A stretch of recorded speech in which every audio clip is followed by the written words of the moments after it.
DGISPR की तहलका खेज press conference. TTP के साबिक तर्जुमान एहसानुल्लाह एहसान ने खुद को फौज के हवाले कर दिया। कहते हैं नौरीन नगारी कभी शाम नहीं पहुंची। क्या पाकिस्तान में दाइश के हैंडलर्स मुतहर्रिक हैं? यूनिवर्सिटी के 2 तलबा ने मशाल खान और उसके 2 दोस्तों के खिलाफ ये दावा किया था कि उन्होंने नाजेबा अल्फाज अदा किए हैं। मशाल खान कत्ल केस। मशाल खान, अब्दुल्ला और जुबैर पर तौहीन मजहब का इल्ज़ाम साबित नहीं हुआ।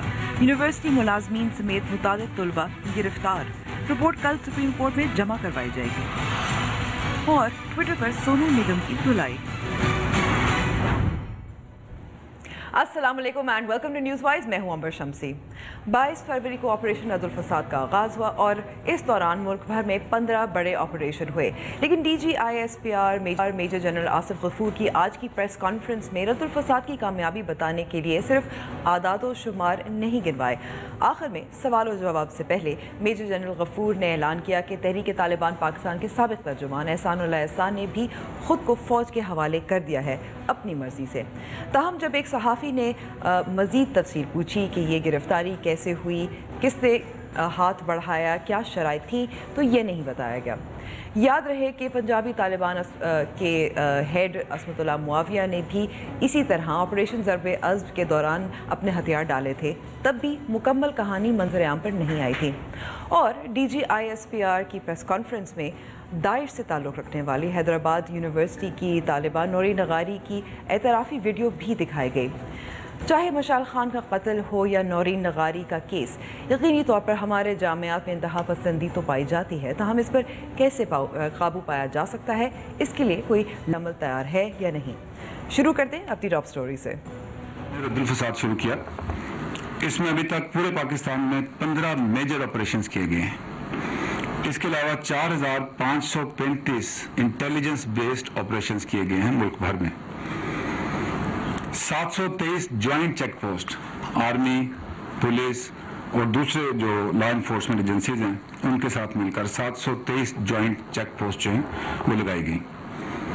इन ऑपरेशंस के दौरान मुल्क भर से 4510 मुश्तबा अफराद को गिरफ्तार किया गया।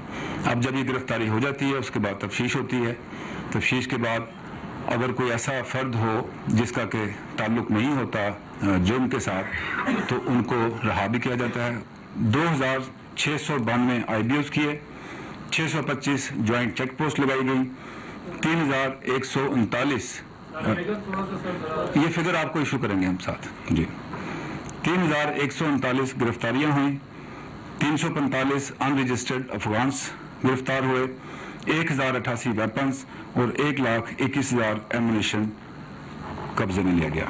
जो कलअदम तंजीम जमातुल अहरार और TTP के स्पोक्स पर्सन थे एहसानुल्लाह एहसान, उन्होंने अपने आप को सिक्योरिटी फोर्सेस के हवाले कर दिए और he is not the only one. आने वाले वक्त में आप देखेंगे कि इस किस्म की और भी इतला आपसे शेयर करेंगे। तो ये भी एक हमारी जो पिछले 15 साल कुर्बानियाँ हैं मिनासिल कौम, उसकी कामयाबी का एक इंडिकेटर है और इंशाअल्लाह हम पाकिस्तान को मिलकर आगे लेके चलेंगे और इसके लिए जो भी करना होगा हम मिलकर करेंगे। प्रेस कॉन्फ्रेंस में जो इंकशाफात हुए, जो ऐलानात हुए, इस पर बात करने के लिए हमारे साथ मौजूद हैं counter terrorism expert doctor Khurram Iqbal. बहुत बहुत शुक्रिया वक्त देने का। सबसे पहले एहसानुल्लाह एहसान अपने आप को सरेंडर कर दिया, फ़ौज के हवाले कर दिया, तफसील तो सामने नहीं आया। अब थोड़ा सा अगर आप नाज़रीन को बता सकते हैं एहसानुल्लाह एहसान किन किन वाक़यात में मुलव्विस थे, पहले तहरीक तालिबान फिर जमातुल अहरार। एहसानुल्लाह एहसान की अगर आप प्रोफाइल देखें जिहादी हलकों में, तो वो एक हाई प्रोफाइल मिलिटेंट के हवाले से जाने जाते हैं। अपना दहशतगर्दी का करियर शुरू करने से पहले एहसानुल्लाह एहसान एक मकामी रोज़नामे के लिए वक़ाए निगार के हवाले से भी काम करते रहे और ये एक बहुत अच्छे शायर भी हैं। इन्होंने जिहादी शायरी तो की है, लेकिन इनकी रोमानवी शायरी भी मैं समझता हूँ कि बहुत काबिल तारीफ़ है। लगता ये है कि उनके अंदर का शायर उनके अंदर के इंतहा पसंद पे हावी आ गया है। इससे हमें अंदाज़ा होता है कि फ़नून लतीफ़ा और क्रिएटिव आर्ट्स जो हैं एक हार्डन मिलिटेंट को भी फोर्स कर सकते हैं कि वो रिकन्सिडर करे अपनी जो कन्विक्शंस हैं उनको। तो एहसानुल्लाह एहसान की जो सरेंडर है वो मैं समझता हूँ कि एक नहायत अहम डेवलपमेंट है, बहुत बड़ी, लेकिन ये अनप्रेसिडेंटेड नहीं है। इससे पहले भी कई एक्टिव फाइटर्स ऐसे थे जो तहरीक तालिबान पाकिस्तान जमात उल अहरार के जुल्म व बर्बरियत से तंग आकर उन्होंने इन तंजीमों को छोड़ा। मिसाल के तौर पर सबसे पहली हमें मिसाल नज़र आती है तुर्किस्तान भिटानी, वो अलग हुए बैतुल्लाह महसूद से। उसके बाद मिसबाहुद्दीन महसूद, उन्होंने भी बैतुल्लाह महसूद को इसलिए छोड़ा क्योंकि बैतुल्लाह महसूद अकॉर्डिंग टू मिसबाहुद्दीन महसूद कि ये मासूमों के कत्लेआम में मुलव्विस था और टीटीपी जिहाद नहीं कर रही बल्कि फसाद फिल अर्ज कर रही है। लेकिन अब आप देखिए एहसानुल एहसान का थोड़ा सा हम क्रेडिट दे सकते हैं। जिन जिन दहशतगर्द हमलों के लिए जिम्मेदारी कबूल की, उसमें मलाला यूसुफजई पे भी जो था, जो ईस्टर पर 2 साल पहले लाहौर में पार्क में जो हमला हुआ जमात उल अहरार ने किया, एहसानुल एहसान ने किया था। तो ये जो सरेंडर है अपने आप को फ़ौज के हवाले करना, इसकी तफसीलात तो ज़ाहिर अभी सामने नहीं आए, लेकिन ज़रूरी तो है कि आए सामने ताकि हमें भी मालूम हो कि क्या मज़ीद फ़ायदा होगा। जी अंबर, बहुत अहम नुक्ता आपने उठाया है। माजी में दुनिया की मुख्तलिफ़ हुकूमतें जो कि दहशत गर्दी के ख़िलाफ़ नबर्द आज़मा हैं, जब एहसानुल्लाह एहसान के लेवल का कोई मिलिटेंट उन्होंने गिरफ़्तार किया या अगर किसी ने सरेंडर किया तो उसको फिर उन गवर्नमेंट्स ने बहुत मुफीद तरीके से इस्तेमाल किया। सबसे पहले जो मालूमात हैं वो आवाम के सामने लाई गई और फिर वजूहात बताई गई कि किस वजह से इसने उस मिलिटेंट ऑर्गेनाइजेशन को छोड़ा है। क्योंकि एहसानुल्लाह एहसान एक ऐसा अस्करियत पसंद है जो कि इनके साथ गुज़श्ता एक अशरे से ज़्यादा मैं समझता हूँ कि मुंसलिक रहा। अगर वो पब्लिक डिस्कोर्स में बयान करता है कि आखिर किन वजूहात की बिना पर उसने दहशतगर्दी छोड़ी है, तो he can potentially and possibly dissuade hundreds and thousands of possible recruits जो सोच रहे हैं इस वक्त ज्वाइन करने के। उन्हें मालूम होगा कि ये दहशतगर्द तंजीमें जो जिहाद का नाम इस्तेमाल करके मासूम लोगों का कत्लेआम कर रही हैं, they are up to no good. तो हुकूमत पाकिस्तान को ये चाहिए कि एहसानुल्लाह एहसान को एज ए क्रेडिबल मैसेंजर इस्तेमाल करें एक बयानिया तश्कील देने के लिए। और इसमें साथ साथ फिर जब ऐसा होता है तो ज़ाहिर है वो अपने जो साथी होते हैं उनके भी नाम देते होंगे जो मज़ीद ऑपरेशन में मदद फराहम करते होंगे। फिर माजी में हमें एक मिसाल नज़र आती है असमतुल्लाह माविया की, पंजाबी तालिबान के हवाले से एक बहुत एक्टिव फाइटर थे। जब उन्होंने रिनाउंस की मिलिटेंसी ऑपरेशन ज़रब अज़्ब से कब उनकी मुहैया की हुई इंटेलिजेंस की बेस पर सैकड़ों ऑपरेशंस किए गए और उन ऑपरेशंस में सैकड़ों की तादाद में अस्करियत पसंद गिरफ्तार भी हुए। तो ऑपरेशनल पॉइंट ऑफ व्यू से भी और आइडियोलॉजिकल पॉइंट ऑफ व्यू से भी ये पाकिस्तान के लिए एक बहुत बड़ी कामयाबी है। अब हमारी जो कामयाबी का दारोमदार है वो इस पर है कि आप किस तरह से इस पर बिल्ड करते हैं। क्योंकि आपको याद होगा कि मुस्लिम खान को भी अरेस्ट किया गया था सवात ऑपरेशन के बाद, लेकिन क्या आपकी रियासत मुस्लिम खान को यूटिलाइज कर सकी? मैं समझता हूँ कि बिल्कुल नहीं। एक मुकदमा हुआ, उसे फांसी की सज़ा दी गई, लेकिन पब्लिक में उसकी जो इन्वॉल्वमेंट है उसको मंजर आम पर नहीं लाया गया। ठीक है। अच्छा, एक बहुत और दिलचस्प बात की थी मेजर जनरल आसिफ गफूर ने। उनका कहना था कि जो कराची का जो ऑपरेशन है, क्योंकि प्रेस कॉन्फ्रेंस में जिक्र हुआ तमाम जो बड़े ऑपरेशन हुए थे मुल्क के मुख्तलिफ इलाक़ों में, कराची की ऑपरेशन की नौयत फ़र्क है। किस तरह से फ़र्क है? जी अंबर, कॉन्सेप्चुअली हम पाकिस्तान में दहशत गर्दी को 5 मुख्तलिफ वेव्स में तकसीम करते हैं। पहली जो वेव है वो न्यू तालिबान वेव उसे हम कहते हैं। वो ग्रुप जो पाकिस्तान में 75% हमलों में मुलव्विस हैं, ये वो ग्रुप हैं जो 9/11 के बाद बने। इसमें अलकायदा है, जमात उल अहरार है, TTP है। उसके बाद जो दूसरी वेव है उसको हम कहते हैं रिलीजियस नेशनलिस्ट। ये वो ग्रुप्स हैं जो 90s के बाद पाकिस्तान में बने थे, लश्कर तैयबा, जैश मोहम्मद, जो कि ऑर्गेनाइजेशनली पाकिस्तान में जिहाद के हक में नहीं है लेकिन पाकिस्तान से बाहर लड़ते भी हैं और इसको जस्टिफाई भी करते हैं। तीसरी जो कैटेगरी है वो सेक्टेरियन ग्रुप्स की है। चौथी जो कैटेगरी है वो एथनो नेशनलिस्ट ग्रुप्स की है, जिसमें बलूचिस्तान लिबरेशन आर्मी, सिंधु देश लिबरेशन आर्मी शामिल है। पांचवी जो कैटेगरी है वो पॉलिटिकल वायलेंट ग्रुप्स की है। ये वो ग्रुप्स हैं जो कि आमतौर पर सियासी जमातों के मिलिटेंट विंग्स के तौर पर इस्तेमाल होते हैं। पॉलिटिकल वायलेंट जो ग्रुप्स हैं उनका सेंटर ऑफ ग्रेविटी कराची में मौजूद है और ये लोग कराची से ऑपरेट करते रहे। तो मैं ये समझता हूँ कि इस हवाले से मुख्तलिफ है, लेकिन हमें एक चीज़ मद्देनज़र रखनी होगी कि कराची में आपको न्यू तालिबान भी नज़र आते हैं, आपको रिलीजियस नेशनलिस्ट भी नज़र आते हैं, आपको एथनो नेशनलिस्ट भी नज़र आते हैं और सेक्टेरियन ग्रुप्स भी नज़र आते हैं। तो कराची जो है एक हॉट पॉट है बेसिकली तमाम मिलिटेंट ऑर्गेनाइजेशंस का। जो अक़साम आपने बताई है इन शिद्दत पसंद ग्रोहों का। लेकिन इसमें एक और जो कुछ खबर सामने आई है कि हुकूमत सिंध चाह रही है कि जैसे पंजाब में रेंजर्स पुलिस के साथ ऑपरेशन कर रहे हैं, लेकिन कराची में मुख्तलिफ है। कराची में रेंजर्स आज़ाद हैं, وہ چھاپے صرف نہیں مارتے پولیس کے ساتھ, وہ انڈیپینڈنٹلی کام کرتے ہیں. تو اختیارات کی بات آ رہی ہے, کیا آپ کو لگتا ہے کہ اس طرح ہو سکتا ہے, ممکن ہے؟ پیپلز پارٹی حق بجانب ہے یہ کہنے میں کہ سندھ میں رینجرز کو شاید اتنا پولیٹیکل پریشر نہیں ہے جتنا پنجاب میں ان کو سامنا کرنا پڑ رہا ہے. دیکھیے, پنجاب میں جو ہب ہیں ملیٹنسی کے وہ ہیں زیادہ تر سینٹرل پنجاب میں, جہاں سے ریلیجیس نیشنلسٹ گروپس آپریٹ کرتے ہیں. لشکر جنگوی کی بات کر لیجئے, جھنگ اور اس کے ملکہ علاقے. لیکن رینجرز کے ابھی تک جتنے آپریشنز ہوئے ہیں ان میں سے اکثر کی تعداد ساؤتھ پنجاب میں موجود ہے. ساؤتھ پنجاب کے حوالے سے ایک یہ مس پرسیپشن پائی جاتی ہے کہ یہاں سے سب سے زیادہ ملیٹنٹس پروڈیوس ہوئے ہیں. میں نے ایک ریسرچ کی, 5 سال تک ملیٹنٹس پہ ڈیٹا اکٹھا کیا, اور آپ کو میں بتاتا چلوں کہ 52% of militants belonging to Punjab, ان کا 52 کا تعلق سینٹرل پنجاب سے تھا اور 48% کا تعلق ساؤتھ پنجاب سے تھا. کہنے کا مقصد یہ ہے کہ انتہا پسندی اور متشدد انتہا پسندی اکراس پنجاب پھیلی ہوئی ہے, اور رینجرز کے آپریشن کا سکوپ صرف جنوبی پنجاب تک اگر محدود رکھا گیا تو کئی سیاسی کنٹروورسیز پیدا ہو سکتی ہیں. اور میرا خیال ہے کچھ جو رد الفساد کے تحت جو آپریشن ہوئے ہیں وہ پنڈی, شمالی پنجاب میں بھی ہوئے ہیں, سینٹرل پنجاب میں کم ہوئے لیکن ہوئے ہیں, تو آپ کو لگتا ہے کہ یہ سیاسی دباؤ کی وجہ سے؟ دیکھیے, اس میں ابھی کچھ کہنا قبل از وقت ہوگا, کیونکہ ریٹورکلی تو حکومت پنجاب نے رینجرز کو فری ہینڈ دیا ہے, لیکن ابھی کوئی کنکریٹ چیزیں ہمارے سامنے نہیں آ رہی ہیں. مثال کے طور پر, with the exception of this operation in Lahore, south Punjab میں جو آپریٹ ہو رہے ہیں ان میں سے زیادہ کا جو فوکس ہے وہ کرمنل گینگز پر ہے. اسی طرح اگر آپ شمالی پنجاب کی طرف سے آئیں تو ہارڈنڈ ملیٹنٹس ابھی تک کوئی نہیں پکڑے گئے ہیں, اور کچھ ایسے گروہ جو کہ پنجاب میں حکومتی پارٹی کے اتحادی کے طور پہ جانے جاتے ہیں, ان کے خلاف بھی ابھی کوئی کریڈیبل ایکشن ہمیں دیکھنے کو نہیں ملا ہے. تو میں یہ سمجھتا ہوں کہ لشکر جنگوی جیسے گروہ خاص طور پہ جو کہ داعش کے سب سے بڑے اتحادی ہیں پاکستان میں, اگر ان کے خلاف آپریشن پنجاب میں نہیں کیا جاتا ہے اور اگر ان کے کوئی بڑے نام اریسٹ نہیں ہوتے ہیں رد الفساد میں, تو اس سے صوبوں کے درمیان غلط فہمیاں بھی جنم لے سکتی ہیں. آپ نے داعش کی بات کی ڈاکٹر خرم, بریک کے بعد ہم مزید بات کریں گے اور نورین لغاری کے کیس کا بھی ہم ذکر کریں گے بریک کے بعد.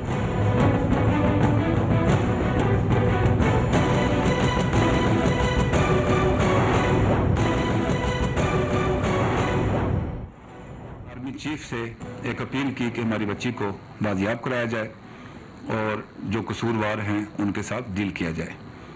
تو آرمی چیف نے ڈی جی ایم آئی کو خاص ہدایت دی کہ یہ جو بچی ہے ہماری اپنی بچی ہے, قوم کی بچی ہے, اس کو دریافت کرنا اور اس کو واپس لے کے آنا ہماری ذمہ داری ہے.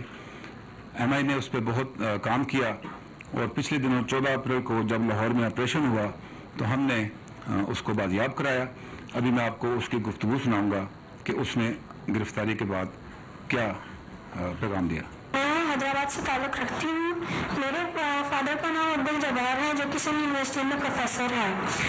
میں خود جو ہے وہ لیاقت میڈیکل یونیورسٹی کی سیکنڈ ایئر کی MBBS کی طالبہ ہوں. اس بات سے میں واضح کرتی چلوں کہ مجھے کسی نے اغوا نہیں کیا, میں خود اپنی مرضی سے لاہور کے لیے روانہ ہوئی تھی.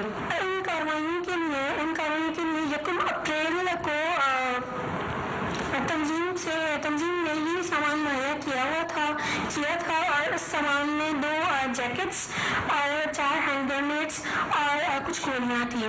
ان جیکٹس کا استعمال جو یوز تھا وہ ایسٹر کے دن کسی چرچ میں کرنا تھا. بطور خودکش مجھے استعمال کیا جانا تھا. یہ ویڈیو آپ کو دکھانے کا ایک مقصد ہے, اور آپ کے توسط سے میں قوم کو بھی یہ پیغام دینا چاہوں گا کہ یہ بچے ہمارے بچے ہیں.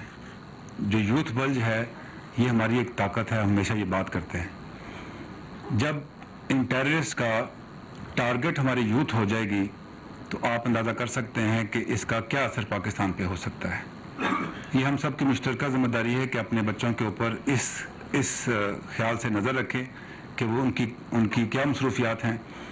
بچے ہماری قوم کی ملکیت ہیں, ان کا خیال کرنا ہماری ذمہ داری ہے. اس کو ہم نے ان کے چنگل سے چھڑایا ہے اور انشاءاللہ اس کو ریہیبلیٹیٹ کریں گے, اور ہم خواہش کریں گے کہ جو ہماری یوتھ ہے وہ اس قسم کی جو حرکات ہیں اس پہ نظر رکھیں اور دشمن کے ڈیزائن کے اندر مت پھنسیں. میڈیکل اسٹوڈنٹ تھی ہے نورین لغاری تھی, اور داعش سے کس طرح سے تعلق بنا इस पे बात डॉक्टर खुर्रम हमारे साथ मौजूद है इस पे मज़ीद बात करने के लिए। डॉक्टर खुर्रम, नौरीन का जो केस है वो हमें तो लगता है कि शायद गैर मामूली है, लेकिन इतना गैर मामूली नहीं है अगर हम दाइश की बात करें, इनकी मॉडस ऑपरेंडाई की बात करें। यकीनन आपने दुरुस्त फरमाया, इससे कबल भी दाइश ने पाकिस्तान की यूनिवर्सिटी से लोग रिक्रूट किए हैं। लम्स से सर्विंग प्रोफेसर्स ने दाइश को ज्वाइन किया है, IBA के स्टूडेंट्स दाइश को ज्वाइन कर चुके हैं, PIA के एक इंजीनियर दाइश को ज्वाइन कर चुके हैं। तो दाइश की जो पेनिट्रेशन है पाकिस्तान में ये क्रॉस सेक्शनल है and there is nothing new. लेकिन एक चीज़ जो नौरीन लगारी की एपिसोड से सामने आती है, दो चीज़ें सामने आती हैं। एक तो ये कि सोशल मीडिया को किस तरह से मिसयूज़ किया जा रहा है दहशतगर्दों की तरफ से रिक्रूटमेंट के लिए, और दूसरा हमारी जामियात में क्रिटिकल थिंकिंग का फुकदान। सोशल मीडिया की अगर बात की जाए तो हम दाइश ने सोशल मीडिया पे काफ़ी तफसील से बात करेंगे, लेकिन पहले नौशाद खान साहब लियाकत यूनिवर्सिटी के वाइस चांसलर हैं, वो हमारे साथ मौजूद हैं क्योंकि नौरीन वहीं पढ़ी थी। बहुत बहुत शुक्रिया नौशाद साहब हमें वक्त देने का। नौशाद, नौरीन के बारे में बता सकते हैं थोड़ी सी तफसीलात के, जिस तरह से वो गायब हुई, फिर मालूम हुआ कि दाइश से उसने कुछ अलीजेंस की है, फेसबुक पोस्ट दिया था, कुछ मज़ीद उसके बारे में बता सकते हैं कि अंदाज़ा हो रहा था कि वो इस तरफ जा रही है या नहीं? जी, नौरीन लगारी जो है वो लियाकत मेडिकल यूनिवर्सिटी जामशोरा की स्टूडेंट हैं, सेकेंड ईयर में थी वो। तो कोई फरवरी के 10 तारीख को यहाँ से वो चली गई, हमारे पास यूनिवर्सिटी में आई और उसके बाद वो यहाँ से लापता हो गई। और जहाँ तक बच्ची का ताल्लुक है तो बहुत ही अच्छी होनहार बच्ची थी, पढ़ने वाली थी, बहुत वेल बिहेव्ड, एंड उसका सिर्फ एक प्रॉब्लम था कि आइसोलेटेड रहती थी, अपनी दोस्तें बड़ी कम रखी हुई थी, 3-4 उसकी महदूद दोस्त थी, और उसके अलावा वो इस्लामिक के नज़रिए की ज़रूर थी लेकिन एक्सट्रीमिस्ट नहीं थी। तो वो अपना इस्लामिक नज़रिया इसलिए हम बोल रहे हैं कि वो हिजाब करना, अपना निकाब करना, तो वो तो हम उसको बात फाइंड नहीं करते क्योंकि मोस्ट ऑफ द गर्ल्स यहाँ पे इस तरह से होती हैं, लेकिन एक्सट्रीमिस्ट कभी भी नहीं थी वो। और यहाँ पे फिर हमने एक हाई लेवल इंक्वायरी की कि क्या रीजंस हैं, क्या वजूहात हैं कि उसका जो काउंसलिंग की गई और उसका माइंडसेट चेंज हुआ। तो उसमें हमें कोई ऐसी कोई शहादत नहीं मिल रही यूनिवर्सिटी के अंदर इस किस्म का कोई ग्रुप हो जो इसको बिगाड़े और इसको बच्चों को जो है वो खराब करे। तो बाद में जी नौशाद साहब, मैं यहाँ सवाल करना चाहूँगी कि इस केस के बाद आपको लगता है कि जो आपके स्टूडेंट्स हैं, तालिब इल्म हैं आपकी यूनिवर्सिटी में, ज़्यादा कुछ स्ट्रैटेजी बनानी चाहिए, उन पर नज़र रखनी चाहिए ताकि इस तरह के वाक़यात बार बार ना हो? आप सही करिए। हमने आज हंगामी क्लास बुलाए हुए थे 2-3, जिसमें डिफरेंट लोगों को, मैंने पूरी फैकल्टी को बुलाया हुआ था, क्योंकि सबकी एक स्पेकुलेशन यही है कि सोशल मीडिया के थ्रू इसका किसी से वास्ता हुआ है और बाद में बच्ची ट्रैप हो गई है। देखा जाए कि वो यहाँ से किसी के से मिलने गई है, then she has been trap, और अच्छे खानदान की बच्ची है। तो हमने अब ये एक स्ट्रेटजी ये बनाई है कि यहाँ पे टीचर्स को स्टूडेंट के साथ ज़्यादा टाइम वो लोग होते हैं साथ में। तो हमने कहा इनके ऊपर खास नज़र रखी जाए। बच्चे जो हैं, जहाँ आपको महसूस होता है कि बच्चे किसी एक्सट्रीम में जा रहे हैं, इमीडिएटली हमारे साथ हमें बस इन्फॉर्म किया जाए या उनके पेरेंट्स इन्फॉर्म किया जाए। ठीक है, दूसरा ये है कि जी नौशाद साहब, मैं आपको यहाँ रोकूंगी। डॉक्टर खुर्रम, आप कह रहे थे कि हमारे जामियाती यूनिवर्सिटीज़ में एक क्रिटिकल थिंकिंग जो है, सोच जो है, वो हम पैदा नहीं करते, जिसकी वजह से हमें ये रुझान नज़र आ रहा है। जी अंबर, देखिए, इस क्रिटिकल थिंकिंग को आप रिलेट कर सकती हैं जवाबी बयानिया से। आपने अपनी नौजवान नस्ल को दहशतगर्दों के रहमो करम पे छोड़ दिया है कि वो सोशल मीडिया पर रेडिकलाइज करते हैं पूरी एक जनरेशन को, लेकिन यूनिवर्सिटीज़ में, जामियात में हम बहैसियत एकेडमिक्स और स्कॉलर्स वो जवाबी बयानियाँ तश्कील नहीं दे रहे हैं, बल्कि जिस किस्म का बयानिया तश्कील दिया जा रहा है हमारे जामियात की तरफ से भी। अभी जब 7 का अटैक हुआ था, मैंने ख़ुद पाकिस्तान के कैपिटल में चंद यूनिवर्सिटीज़ में उन अटैक्स को जस्टिफाई करते हुए सुना है फैकल्टी मेंबर्स को। तो यहाँ जब इस किस्म की सोच को प्रमोट किया जाएगा, परवान चढ़ाई जाएगी इस किस्म की सोच, तो नौरीन लगारी जैसे मज़ीद केसेस आपके सामने आएंगे। जामियात का एक अहम किरदार है एक जवाबी बयानियाँ तश्कील देने में, और मेरा ख्याल है कि हुकूमत वक्त को बहुत जल्द ये रियलाइज़ करना पड़ेगा। लेकिन एक ये भी इसमें बहुत अहम पहलू है, आपने सोशल मीडिया का भी जिक्र किया। सोशल मीडिया जो है, नौरीन जो है, उसी ज़रिए उसको रिक्रूट किया गया था। تو سوشل میڈیا پہ تو ہم اس طرح سے قابو نہیں پا سکتے. دنیا بھر میں کوئی اسٹریٹجی اس طرح سے ایک جامع نہیں ہے. دیکھیے کنٹرول نہ کریں, مینیج اس کو کر لیں, کیونکہ ابھی جتنی انتہا پسند تنظیمیں ہیں ان کے اسپیشلائزڈ ونگز اور ڈیسکس بنائے گئے ہیں جو کہ آن لائن ریکروٹمنٹ کرتے ہیں.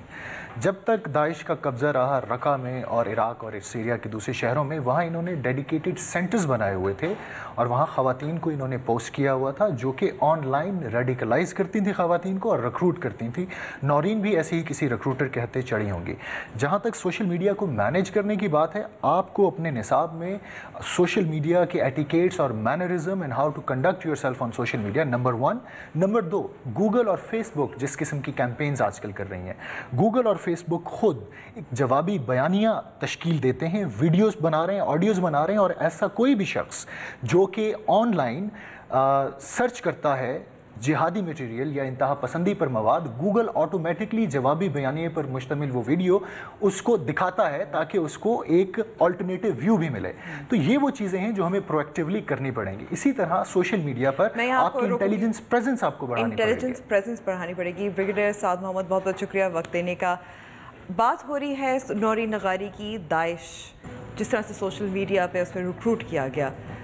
سوشل میڈیا پہ جو وزیر داخلہ چودھری نثار ہے وہ جو کیمپین چلا رہے ہیں وہ تو بالکل مختلف ہے, لیکن اس طرف توجہ کوئی دے رہا ہے یا نہیں دے رہا؟ میرے خیال میں جو توجہ تو بہت آخر میں آتی ہے کہ آپ سوشل میڈیا پہ توجہ دیں. سب سے پہلے تو آپ اپنے گھر کے اندر جو ہماری انتہا پسندی شروع ہو گئی ہے اور انٹالرنس شروع ہو گئی ہے, آپ اندازہ نہیں لگا سکتے ہیں کہ ہم کس طرح پچھلے 25-30 سال میں تبدیل ہو گئے, ہمارے گھرانے کس طرح تبدیل ہو گئے ہیں. آپ اپنی یونیورسٹیز کو آپ جا کے دیکھ لیں, آپ اپنے پوش ایریاز کو جا کے دیکھ لیں, آپ یہ جو درس کے پروگرام چل رہے ہوتے ہیں جو ایکچولی درس نہیں ہوتا ہے, آپ کو برین واش کیا جاتا ہے ایک خاص قسم کی آئیڈیالوجی کی طرف. تو پہلے تو آپ کو توجہ ادھر دینی پڑے گی. اور دوسری یہ ہے کہ جدھر آپ لبرل سوچ رکھنے والوں کے پیچھے پڑ جاتے ہیں کیونکہ وہ کمزور ہیں, اس کے پاس بندوق نہیں ہے, تو اس کو آپ اٹھا لیتے ہیں, اس کو آپ غائب کر دیتے ہیں. اور جس کے پاس بندوق ہے اس کو آپ کنفرنٹ کرنے کے لیے نہ پولیٹیکلی نہ ملیٹریلی تیار ہیں اس کو کنفرنٹ کرنے کے لیے. ابھی آپ یہاں پر اسلام آباد میں دیکھ لیں, جو لال مسجد کا وہ کر رہا ہے, وہ ہیٹ سپیچز دے رہا ہے, غلط بیانیاں دے رہا ہے لوگوں کو ان دی ہارٹ آف اسلام آباد. اور عدالت میں پٹیشن بھی دائر کر رہے ہیں ان کے. وزیر داخلہ نے بھی اس سے انکار کیا ہوا ہے, اس نے فوجی آفیسرز کو قتل کیا ہے. Even the military does not want his case in the military courts. تو جدھر آپ مطلب ہے کہ فوج کیوں نہیں چاہتی کہ ملٹری کورٹس میں ہے؟ کیونکہ چودھری نثار اور جو سویلین حکومت ویل نہیں ہے نا جی, ویل نہیں ہے نا. مطلب ہے کہ اس نے فوجی ملٹری آفیسرز کو, کرنل ہارون کو تو اس نے قتل کیا ہے. یہ لال مسجد کے جو وہاں پر تھے عبدالعزیز صاحب جو تھے, انہوں نے قتل کیا ہے. اس کا کیس ملٹری کورٹ میں ڈالے نا. ٹھیک ہے, ہم بریک پہ جا رہے ہیں. ڈاکٹر خرم بہت بہت شکریہ, شاد صاحب آپ کا بھی بہت بہت شکریہ, اور گفتگو جاری رہے گی لیکن بریک کے بعد.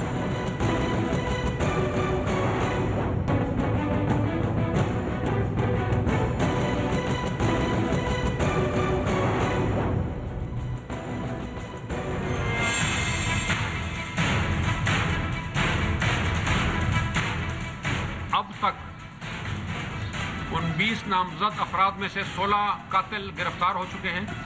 مزید انٹیلیجنس, انٹروگیشن اور تفتیش کے دوران 11 دیگر ملزمان کی شناخت ہوئی. ان 11 میں سے 6 گرفتار ہو گئے. پچھلے 3 دنوں میں مشال, عبداللہ اور زبیر پر جو الزامات تھے, ان الزامات کی روشنی میں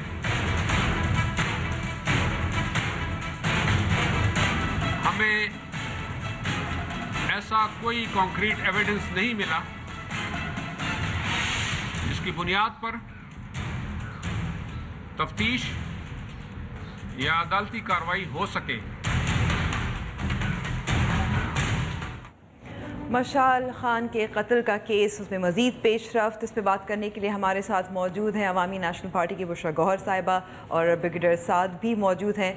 بہت بہت شکریہ بشرا صاحبہ ہمیں وقت دینے کا. بشرا صاحبہ, جو 22 افراد جو گرفتار ہوئے ہیں ان میں سے 6 جو ہیں یونیورسٹی کی ایڈمنسٹریشن انتظامیہ میں سے ہیں, لیکن باقی جو ہیں ان کا تعلق अवामी नेशनल पार्टी की जो स्टूडेंट विंग है उससे है। तो अवामी नेशनल पार्टी तो एक लिबरल प्रोग्रेसिव पार्टी है, सियासी जमात है, तो इस किस्म के वाक़यात पे क्या रद्द अमल है, कुछ क्या अवामी नेशनल पार्टी क्या करेगी? देखिए, सबसे पहले तो मैं मज़म्मत तो करती हूँ कि जो हुआ है एक बारबैरिक एक्ट है और उसको एक लार्जर उसमें हमें देखना होगा, क्योंकि मेरे ख़्याल में ये हमारी जो रेडिकलाइज्ड सोसाइटी है उसका, और जिस तरीके से स्टेट ने रेडिकलाइजेशन को सपोर्ट और प्रमोट किया है, तो ये उसका नतीजा है। और मैं समझती हूँ कि ये एक रियासती और इंतज़ामी और हमारी तालीमी निज़ाम की फेलियर है, जिसमें आपके जो एजुकेटेड यूथ हैं वो इस किस्म के बारबैरिक एक्ट में मुलविस हों, तो वो किसी पार्टी में भी हो तो वो कंडेमनेबल है। मेरी नज़र में ये अभी इन्वेस्टिगेशंस हो रही हैं, और as far as ANP is concerned, ANP का कोई भी मुलविस हो इसमें, तो वो तो इमीडिएटली आज से ही पार्टी में नहीं है, क्योंकि वो पार्टी की जो पॉलिसीज़ हैं उसके ख़िलाफ़ गया है, पार्टी की जो आइडियोलॉजी है उसके ख़िलाफ़ गया है।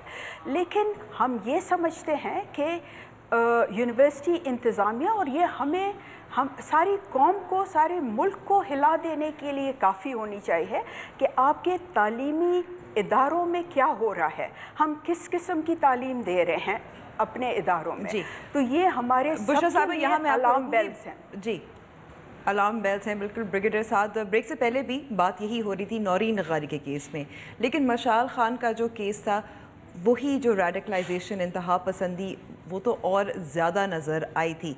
अब आज जो DGP ISPR की प्रेस कॉन्फ्रेंस थी उसमें बात हुई थी कि रिफॉर्म मदारिस, उसके साथ साथ तालीमी इदारे भी, लेकिन ना मदारिस के रिफॉर्म बहुत आगे बढ़े हैं, ना तालीमी इदारों के तो नज़र ही नहीं आते।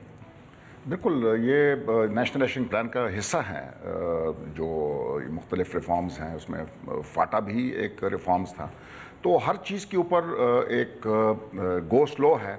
कन्फ्रंटेशन के लिए हम तैयार नहीं, हम वक्त पास करते हैं और ये नहीं चाहते हैं कि कोई सख्त फैसला लिया जाए ताकि आइंदा नस्लों के लिए जो मसाइल इस वक्त चल रहे हैं वो आगे ट्रांसफ़र ना हो। तो लेकिन हर एक जो गवर्नमेंट आती है वो कहती है कि जी मेरा टाइम अच्छा गुजर जाए, कोई बात नहीं। अभी ये जो मशाल खान का जो वो है कत्ल जो है, इसमें बाकी भी फैक्टर्स हैं, सिर्फ इसमें ये नहीं है कि रेडिकलाइजेशन है, इसमें यूनिवर्सिटी के मुलाजिम भी मुलविज़ हैं, क्योंकि हाँ 6 से ज़्यादा हैं, मतलब है कि जो अंदर से भी खबरें। इसमें जो ये यूनिवर्सिटीज़ बनी हैं, इसमें जो प्रीवियस गवर्नमेंट थी उन्होंने बेतहाशा रिक्रूटमेंट की है, अपने मीडियोकर लोगों की इन्होंने यहाँ पर जगह दी है। और ये मुझे कोई डिनाई नहीं कर सकता, मैं एक केस के ऊपर, क्योंकि मैं इस इलाके का रहने वाला हूँ, तो मुझे पता है कि कौन कौन किधर और क्या किस सिफारिश के साथ वो जाके बीच में एम्प्लॉय हुए हैं। इस गवर्नमेंट की कल्पेबिलिटी ये है कि इन्होंने उनको हिलाया नहीं।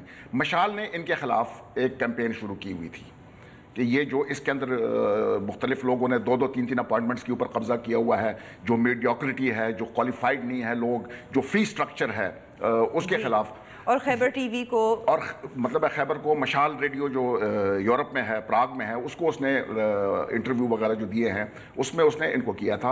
और इसके खिलाफ ये कैंपेन चलाई गई। यहाँ पर आसान काम है, किसी के ऊपर आप ब्लास्फेमी का चार्ज लगा दें, वो अगले ज़िंदगी से उसके अगर बच जाए तो उसको खुशकिस्मत रहना चाहिए अगर वो बच जाए कि अगर किसी के ऊपर आपने चार्ज लगा दिया, किसी ने चार्ज किसी के ऊपर लगा दिया। लेकिन आपको लगता है, मैं आपसे भी ये सवाल पूछूंगी बुशरा साहिब, आपको लगता है कि ये जो मशाल का केस है, इससे जिस किस्म का मोमेंटम पैदा हुआ है मीडिया में, सोशल मीडिया में, इसमें हम ये भी देख रहे हैं कि उलेमा भी है वो सामने आ रहे हैं, वो कह रहे हैं कि तौहीन मज़हब और तौहीन रसालत के जो गलत इल्ज़ाम लगाते हैं उनको सज़ा दी जानी चाहिए, तो आपको लगता है कि ये कोई टर्निंग पॉइंट बन सकता है? देखिए, हम तो हर वक्त ये टर्निंग पॉइंट्स की बात करते हैं और फिर देखते हैं कि 2-3 दिन के बाद वो किस्सा ख़त्म हो जाता है। हमें जो पकड़ना है वो ये है कि मशाल खान के केस से पहले पूरा 1-2 महीने से फेडरल हुकूमत, चौधरी निसार, बाकी सारे पार्लियामेंट के लोग बार बार ये इंसाइटमेंट कर रहे थे और लोगों को जिनको ना भी पता हो उनको अब पता चल गया है कि अगर अपनी किसी से दुश्मनी निपटानी है तो ब्लास्फेमी का केस लगा दो। ये चौधरी निसार की तरफ से जो स्टेटमेंट्स आए हैं, इर्रिस्पॉन्सिबल स्टेटमेंट्स आए, पार्लियामेंट के अंदर से जो आवाज़ें आ रही थी, फिर जुडिशरी जिस तरीके से खुतबे दे रही थी, तो ये सारी चीज़ें जो हैं तो वो देखिए इंतहा पसंदी जो है ये हमारे लिए एक बहुत बड़ा एक मसला बन रहा है। ये एक सोसाइटी को अपनी लपेट में ले रहा है और मेरी नज़र में ये बिल्कुल ठीक है कि इंतज़ामिया भी इन्वॉल्व है। इंतज़ामिया ने किस तरीके से स्टूडेंट्स को इंसाइट किया और किस तरीके से भी स्टूडेंट्स इस वक्त सारी पॉलिटिकल पार्टीज़ के जो एफिलिएटेड स्टूडेंट्स हैं वो इसमें इन्वॉल्व हैं। और अभी ये भी पता चल रहा है कि लोकल गवर्नमेंट के लोग भी इसमें मुलविस हैं और पीटीआई के और दीगर जमातों के लोकल गवर्नमेंट के इन्वॉल्वमेंट है। एएनपी की तरफ भी इशारे हो रहे हैं। तो ये शो कर रहा है कि एक और आई एम हियरिंग कि पीटीआई का जो बंदा है उसको प्रोटेक्शन दी जा रही है। तो ये हुकूमत की भी फेलियर है और रियासत की भी फेलियर है। जी, हमें छोटा सा वक्फा लेना और बातचीत जारी रहेगी।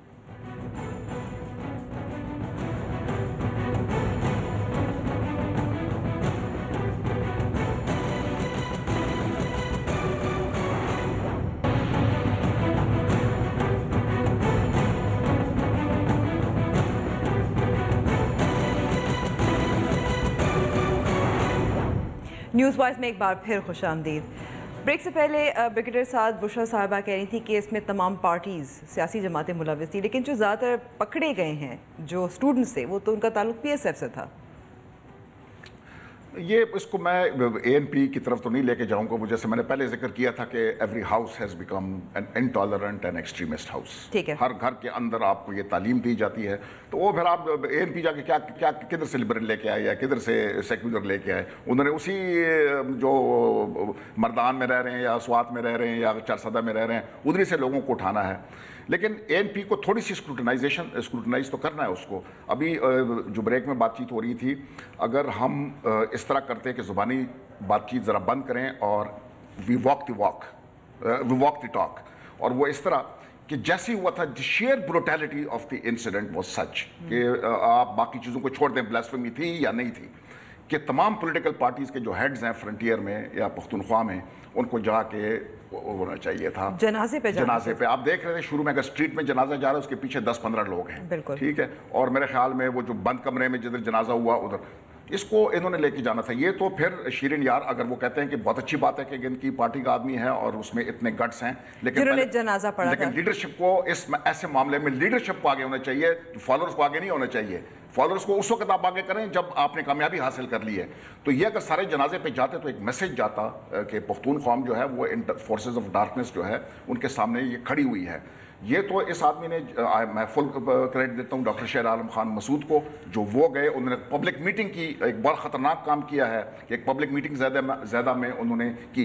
And I also give full compliments to mister his excellency Omar Zakhilwal, जिसने सबसे पहले जाके हमारे पॉलिटिकल लीडर से भी जाके पहले उनके साथ किया।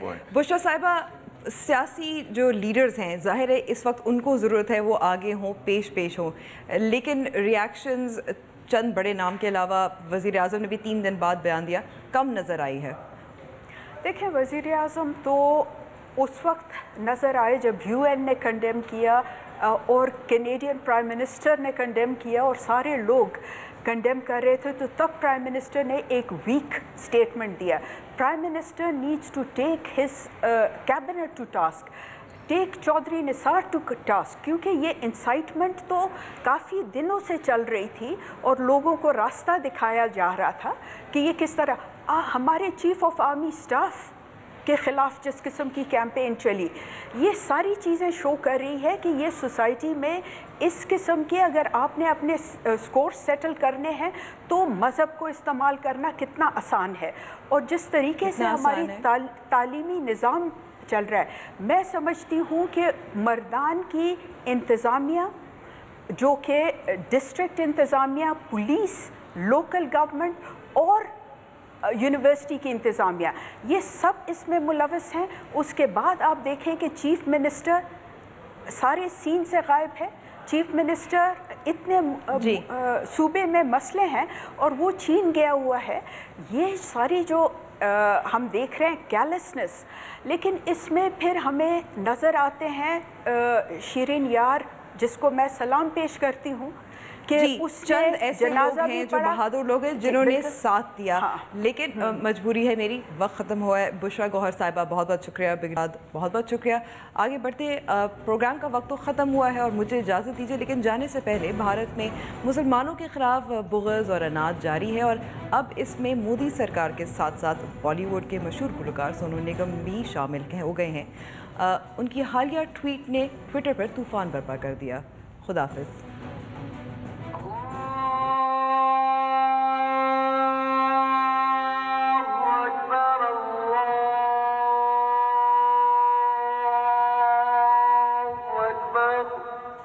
दुनिया की सबसे बड़ी जमहूरियत और सेक्युलर कहने वाले मुल्क भारत मुसलमानों के खिलाफ मुनाफरत, इस्तेआल अंगेजी और हकूक सल्ब करने पर तुला हुआ है।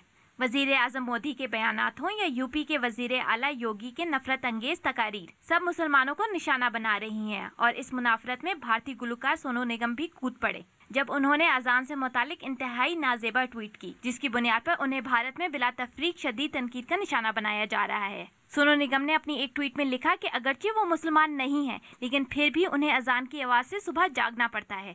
आखिर भारत में ये जबरी मजहब परस्ती कब ख़त्म होगी? उन्होंने मजीद कहा कि उनके ख्याल में कोई भी मंदिर या गुरुद्वारा अपने से मुख्तलिफ अकीदे रखने वालों को जगाने के लिए लाउड स्पीकर का इस्तेमाल नहीं करता, तो फिर ये सब क्यों? लाउड स्पीकर से फजर की अजान को उन्होंने गुंडागर्दी तक करार दे दिया। सोनू निगम की इस ट्वीट के बाद उनके मद्दाहों ने हमायत और मुखालफत में तबसरों के ढेर लगा दिए। दिलचस्प बात तो यह है कि अजान के बारे में सोनू निगम की ट्वीट पर एतराज़ करने वालों की बड़ी तादाद गैर मुस्लिमों की है, जिनमें से कुछ ने उन्हें जताया कि भारत एक सेकुलर मुल्क है, उन्हें दीगर मज़ाहिब का एहतराम करना सीखना चाहिए। एक सारिफ का कहना था कि मैं सोनू निगम से पूरा इत्तेफाक करता हूँ, लाउड स्पीकर पर मुकम्मल बैन लगा देना चाहिए ताकि आइंदा शादियों पर हमें उनके गाने ना सुनने पड़े। तो किसी ने उन्हें तनकीद करते हुए कहा कि जी बिल्कुल, भारत जहां करोड़ों मुसलमान रहते हैं, अजान पर पाबंदी लगा देनी चाहिए ताकि देश का लाडला सोनू निगम आराम से सो सके। एक ट्वीट में सोनू निगम को याद दिलाया गया कि उन्होंने अपने कैरियर का आगाज जगराता से किया था और आज वो दूसरों को भाषण दे रहे हैं।